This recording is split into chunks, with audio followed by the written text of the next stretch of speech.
You know what? If the Star Fox team isn't going to be cleared for flight on Wii, Zoo Games will gladly be the ones to encourage barrel rolling. I mean, after all, someone has to do it. It's not like they haven't thrown bad games of every other genre onto the system already, so why not take to the skies with a bad flight game as well? I mean, when it comes to third parties on Wii, Shame was shot down a long time ago. This is Hyper Fighters for the Nintendo Wii.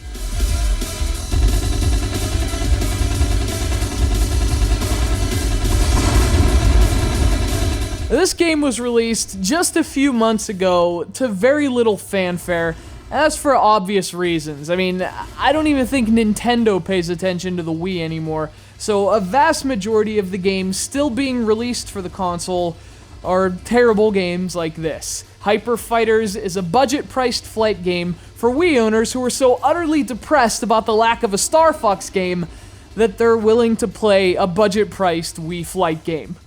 And I can't even begin to fathom why a game like this would be on anyone's radar. If you're watching this review to determine whether or not Hyper Fighters is worth your money, there's something seriously wrong with your radar. Cheap Wii games stop being worth your money during the freaking pre-alpha stage. Nonetheless, Hyper Fighters is a flight game kind of similar to Star Fox, only without the addictive gameplay, and the fun levels, and the good controls, and the gibberish.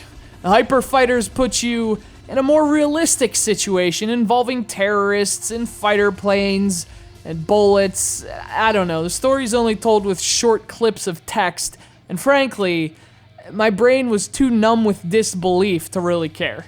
Unfortunately, the gameplay is marginally better than the story. You're on rails, you're shooting warships, you're locking missiles, and you might be having fun if the game weren't so very mediocre in so very many ways.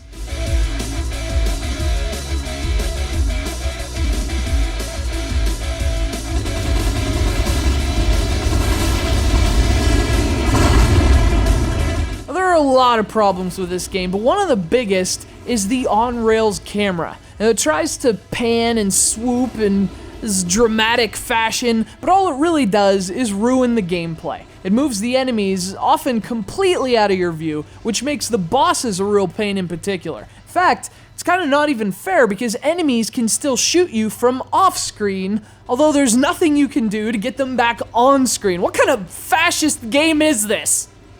As speaking of fascism, there's also a gauge that determines the temperature of your weapon. Now, this isn't anything radical, but the problem is, the damn thing overheats every 10 seconds. So you get mobbed by enemies that the game just won't let you shoot at, whether it's because they're off the screen or because the game just turns off your gun. Yeah, this is real fun.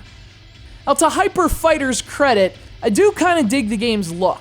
Now, that's not to say it's a pretty game, or even average-looking game, but the models of the planes and some of the explosion effects look surprisingly good given how bad the rest of the game is. Now, this is, again, relative, and it takes a hit on the game's environments, which are basically vast expanses of sheer nothingness. Still, the game does what it can, and I actually kind of like the look, at least in an artistic sense. The levels kind of have this surreal quality to them. They're more like impressionist smears of fog and light than your typical video game level. Or maybe not. I mean, actually, that's probably not even remotely accurate. I might just be saying that because they're blurry and nondescript. I'm probably just grasping for positives at this point, and in a game like Hyper Fighter, there aren't many positives to grasp.